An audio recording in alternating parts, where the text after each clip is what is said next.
అంటే మీరు ఏం చూపిస్తున్నారు అనేది కొంచెం చాలా ఎక్సైటెడ్గా ఉన్నాను. చూపించేదంతా వీళ్ళే. ఏం చూపిస్తారు బ్రో? సినిమా వాళ్ళు ఒకవైపు ఇది ఏ సర్టిఫైడ్ అన్నా? ప్యూర్ ఏ. సార్ అసలు ప్యూర్ ఫ్యామిలీతో కలిసి చూడండి అన్నట్టు చెప్పారు సార్ మీరు. ప్యూర్ ఏ అంటే ఫ్యామిలీతో కలిసి చూడొచ్చు. ఫ్యామిలీస్ కావాలండి, ల్యాకింగ్ వాళ్ళు చూసి ఎంజాయ్ చేస్తారు. మన ఎంగేజ్లో ఇవన్నీ మిస్ అయ్యామే, అరే మనం కూడా ఇలా చేసామే అని కనెక్ట్ అయ్యి మళ్ళీ మెమరీస్ ఓల్డ్ ఆల్బమ్ చూస్తే ఫోటోలు ఎలా ఎంజాయ్ చేస్తారో అలా చూస్తారు మీరు మూవీని. Okay super sir. నాకు ఏదో కొంచెం వెరైటీగా అనిపిస్తుంది, తేడా కొడుతుంది బ్రెయిన్ మొత్తం. సో రకరకాల నానార్థాలు వినిపిస్తుంది. కోవిడ్ ఏం రాలేదు కదా? కోవిడ్ రాలేదు కదా? కోవిడ్ రాలేదు. ఆ టెస్టులన్నీ అయినాక ఇక్కడికి వచ్చారు. సో అది ఫ్రెండ్స్, 11th మన ముందుకి వర్జిన్ బాయ్స్ వస్తుంది. సో మీకు టీజర్, ట్రైలర్, సాంగ్స్ అండ్ వాళ్ళు ఇచ్చిన ఆఫర్స్ నచ్చినట్టయితే బుక్ మై షోలో బుక్ చేసుకోండి, వాళ్ళకి బ్రేక్ ఇవ్వండి. లేడీస్ అండ్ జెంటిల్మెన్, కాంపిటేటివ్ ఎగ్జామ్లో మనం రాసే క్వశ్చన్స్కి ఆన్సర్లు మల్టిపుల్ చాయిస్. మనతో పాటు ఉన్నారు టీమ్ వర్జిన్ బాయ్స్. ఎంట్రీ ఎదిరింది. For the first time in Tollywood film industry ఒక వర్జిన్ బాయ్తో virgin boys movie team interview plan చేయడం నిజంగా నా కెరీర్కే ఒక గర్వకారణం. Pure virgin sealed piece. Check చేస్తారా? మిషన్ ఒకటి తెప్పిస్తున్నాలే. నిజంగా చెక్ చేసేది పెట్టారు సార్ నాకు పిఆర్. ఆడియన్స్ నవ్వుతుంది. 70 మంది యాంకర్ని స్క్రీనింగ్ చేస్తే నన్ను సెలెక్ట్ చేశారు. నేను మీ batch. Okay, and coming to అసలు ఇంకా అయిపోయింది, ఇంకా అబద్ధాలు వద్దులే ప్లీజ్, నిజాలు మాట్లాడుకుందాం అన్న. నిజాలు మాట్లాడుకుందాం. నిజమే చెప్తున్నాను. ఓకే, నేను నా జీవితంలో అబద్ధాలు ఆడలేదు. కరెక్ట్. సో వర్జిన్ బాయ్స్ మూవీలో నేను ఫస్ట్ ట్రిగ్గర్ అయింది మిత్రా శర్మ గారిని. తర్వాత ట్రిగ్గర్ అయింది కమ్మింగ్ అని ఒకటి రాశారు, అందులో ఒక స్పెర్మ్ జుయి అని ఒకటి పెట్టారు. ఆ స్పెర్మ్కి కమ్మింగ్ అని 11th అని పెట్టారు. ఏంటన్నది స్పెర్మ్కి మీరు ఇచ్చిన ప్రిఫరెన్స్ సినిమాకి ఏమైనా ఇంటర్లింక్ అయ్యే ఇది ఉందా?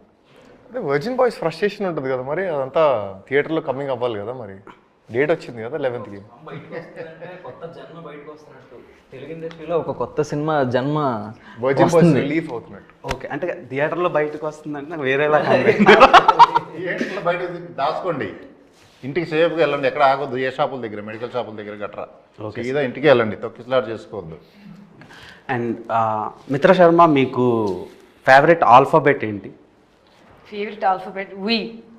నాకు ఎం. బికాస్ ఆఫ్ అది మిత్రా శర్మ పేరు ఎంతో స్టార్ట్ అవుతుంది కదా. క్రింజ్ రాజాని పెట్టాలి. కాదు సినిమాలో స్కేల్తో కొలుస్తారు కదా, ఇట్ సైజ్ మ్యాటర్సా లేదంటే దాని అర్థం? అదే సినిమాలో ఏదో మెజర్ చేస్తున్నారు, ఎలా గ్రోత్ ఏమనుకున్నారు? మీరేమనుకున్నారు? అదే అనుకుంటున్నారు. చెప్పండి దానికి.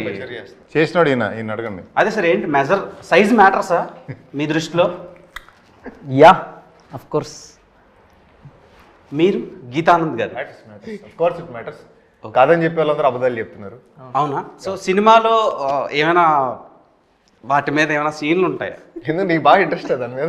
అయ్యో లేదండి, చదివితే ఇట్లాంటివన్నీ ఇంట్రెస్ట్ మనకి. జనాలకి సినిమా అనేది ఒక ఎడ్యుకేషన్. పబ్లిక్ డొమైన్లో ఒక సినిమా వస్తుందంటే హీరో సెట్ వేసాడు నేను వేయాలి అలా అనుకుంటారు కదా, ఆ హెయిర్ స్టైల్ నేను మెయింటైన్ చేయాలి అని. So what made you choose virgin boys అంటే గీతానంద్ ఏం చెప్తాడు? అంటే చాలా వర్సటైలిటీ ఉన్న క్యారెక్టర్. సో ఒక వర్జిన్ బాయ్గా స్టార్ట్ అయ్యి ఒక జెంటిల్మెన్ ఎలా అవుతాడు అనే దాంట్లో మధ్యలో ఏం పంచాయతీలు ఉంటే నీకు తెలియదులే. నువ్వు వర్జిన్ నువ్వు సాయి కదా, నువ్వు సాయి అనేది ఒక ట్రెండ్ అవుతూ ఉంటుంది కదా, ఈయన ట్రెండ్ స్టార్ట్ చేసింది ఇన్స్టాగ్రామ్లో. సో మిత్రా శర్మ గారితో మాట్లాడాలంటేనే మాకు వణుకు, అలాంటిది రొమాన్స్ చేయాలని రొమాంటిక్ సీన్స్ వచ్చినప్పుడు మీరు ఎలా వర్క్షాప్స్ ఏమైనా చేశారా లేదంటే డైరెక్ట్? వర్క్షాప్స్ ఏం చేయలేదు. మిగతా సీన్లన్నీ వర్క్షాప్స్ చేశాం, కానీ ఇక్కడ వర్క్షాప్ చేస్తే బాగుండదు, డైరెక్ట్గా సింగిల్ టేక్లే. ఓకే, అండ్ శ్రీహాన్ గారు, బిగ్ బాస్ తర్వాతలా అప్పటి వరకు ఒక ఇది ఉండేది ఆడియన్స్కి మీ మీద, బిగ్ బాస్ అయినాక ఇంకా మంచి పేరు వచ్చింది పబ్లిక్ డొమైన్లో మన తెలుగు ఆడియన్స్కి. సో వర్జిన్ బాయ్స్లో డిండు క్యారెక్టర్, డుండి క్యారెక్టర్ ఎంత చాలా బోల్డ్గా ఉంది, బట్టలన్నీ లేకుండా షేవింగ్ తీసేసి అదొక డిఫరెంట్ కైండ్ ఆఫ్ రోల్లా అనిపించింది ఇప్పటి వరకు చూసిన తెలుగు ఫిలిం నుంచి వచ్చిన రోల్స్లో కంపేర్ చేస్తే. సో ఆ రోల్ చూసి సిరి ఏమన్నారు? సిరి అయితే గడ్డంతో చూడడానికి గడ్డం లేకుండా చూడడానికి ఇష్టపడలేదు ఫస్ట్ అయితే. ఓకే. తర్వాత అలవాటు అయిపోయింది తనకు కూడా చూసి. బట్ చేసిన క్యారెక్టర్ పర్ఫార్మెన్స్ ఇవన్నీ చూసిన తర్వాత షీ వాజ్ లైక్ ఇంకా దానికి అలవాటు పడిపోయింది. ఇంక పెద్దగా ఏం అనలేదు, పట్టించుకోలేదు కూడా. ఆబ్వియస్గా గడ్డం లేకుండా అయితే ఎవరికి నచ్చదు, చూసి అలవాటు అయిపోద్ది. కాబట్టి ముందు నుంచి నేను గడ్డం లేకుండానే ఉండుంటే చూడడానికి ఇబ్బందిగా ఉండేది కాదేమో.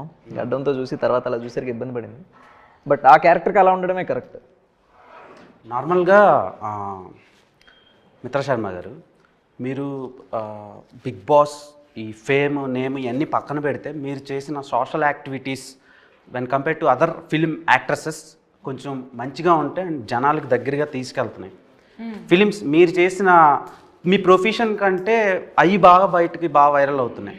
అండ్ ఈ ఫిలిం దాంట్లో కూడా మీరు చాలా ఇవి చేశారు సర్వీస్ ఇది సంబంధించి. సో దానికి ఎవరు మీకు ఇన్స్పిరేషన్? అండ్ మీకు చాలా కుక్క పిల్లలు ఉన్నాయి. నేను ఒకసారి ఇంటికి వచ్చినప్పుడు కుక్క పిల్లలను చూసా, అంటే మోర్ దెన్ 10 అలా ఉన్నాయి. 12 నేను 10 చూసా, ఇంకా 2 మీరు పట్టుకెళ్ళారేమో. సో 10 కుక్క పిల్లలకి ఎస్తో పేరు పెట్టారు. ఏంటి రీజన్ ఏంటి? ఫస్ట్ ఆఫ్ ఆల్ నేను మా నాన్నగారికి పెద్ద అభిమాని. మా నాన్నగారు కుక్కల్ని నేను చిన్నప్పటి నుంచి చూస్తే ఆయన కుక్కలకి బిస్కెట్స్ పెట్టేవాళ్ళు, అది పెట్టేవాడు. ఒకరోజు ఆయన కోసం ఆయన వెళ్తా ఉంటే నేను ఏరియా కుక్కలు అందరినీ చూసాను ఆయన వెంట. అప్పుడు నాకు భయం వేసేది, అయితే ఈ కుక్కలు ఏమిటో ఏంది ఇది. కానీ ఆయన నాకు చెప్పేవారు, ఒక కుక్క పక్కన ఉంటే నీకు లైఫ్లో చాలా అర్థమయ్యేది. సో ఐ థింక్ నేను ఫస్ట్ అడాప్ట్ చేసింది ఒక స్ట్రీట్ డాగ్. తన పేరు తీరా పెట్టాను. కానీ తర్వాత నేను అప్పుడు కొంచెం చిన్నగా ఉండడం వల్ల జస్ట్ ఫస్ట్ పేరు తీరా అని చెప్పి పెట్టేసి ముందుకెళ్తే స్లోగా నాకు అర్థమైంది, కుక్కలు అంటే కాలుబైరోడికి మీ పైన ఉండే ఒక తలపైన చెయ్యి ఉన్నట్టు. నేను శివుణ్ణి బాగా నమ్ముతాను కాబట్టి. సో అలా అప్పటి నుంచి అందరి పేరు ఎస్తో స్టార్ట్ పెట్టి శివుడి పేరు వెనకాల నా సెకండ్ స్టెలార్, సెరా, సావి, సనా, సర్తాజ్, సోల్, నాకు ఒక హస్కీ ఉన్నాడు తన పేరు షాడో, దెన్ మై పిట్బుల్ ఒకటి సన్ ఉంటాడు, his name is Sher. So Sven అంటే స్టెలార్ 2.0 ఇవన్నీ. అండ్ ఐ థింక్ అలా చేసుకుంటూ స్వామి అని నాకు వాళ్ళకి నా జీవితంలో పంపించారు. వాళ్ళు నన్ను చూసుకుంటున్నా, నేను వాళ్ళని చూసుకుంటున్నా. నాకు ఈ రోజు వరకు అర్థం కాలేదు. But I have the best time of my life being with my kids. Trust me, beautiful time of life. అసలు కల్మషం లేని ప్రేమ, దగ్గర తీసుకుంటారు. నా కోసం ఇంట్లో ఎవరైనా ఎదురు చూసుకుంటున్నారు. And I feel I'm blessed. అంటే మీకు కుక్కలు అంటే చాలా బాగా ఇష్టం. అంటే మా డాడీ వల్ల, మా నాన్నగారి వల్ల అలా ఒక్కటి వచ్చింది. వాళ్ళని అంతమందిని చూసేటప్పటికి నాకు భయం వేసేది. బట్ ఆయన లేక నా లైఫ్లో ఒక్కటి వచ్చింది. ఒక్కటి వెనకాల ఒకటి అంతా వచ్చేసింది. ఇప్పుడు 12 కుక్కలు ఉన్నాయి కదా, ఎస్. ఇంకొకటి యాడ్ చేసుకోండి, దాని పేరు దేవ్. అంటే అంత ప్రేమగా జనాలు చూడటం లేదు. సో ఆమె దగ్గర లవ్ దొరుకుద్దండి.